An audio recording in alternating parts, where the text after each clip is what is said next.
Ito si Michelle. Ito yung dati kong yaya. Tingnan mo, ang ganda-ganda niya.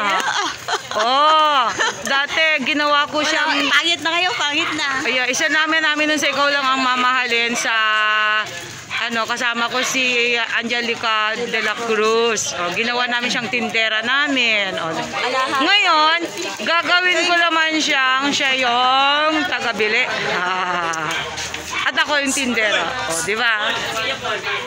So, mga anak, eto ngayon ang business ko. Nakikita ninyo.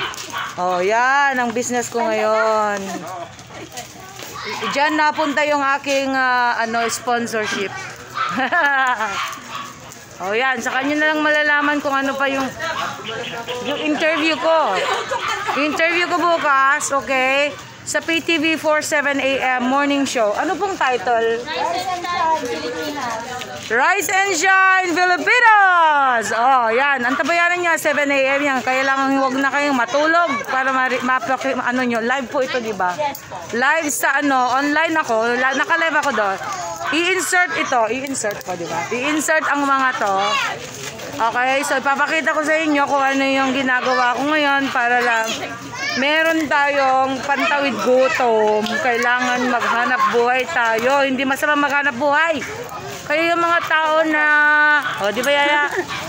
Yaya ko dati ito, kaso mas ako na yung mukhang yaya kaysa sa kanya.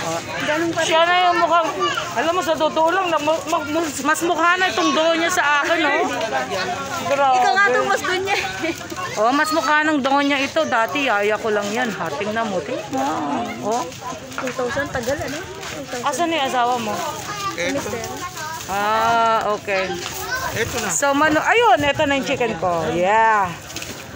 Oy, pahiram muna yung ayun, may lalagyan. Ayun, perfect. Ibuhos mo na lang. Okay.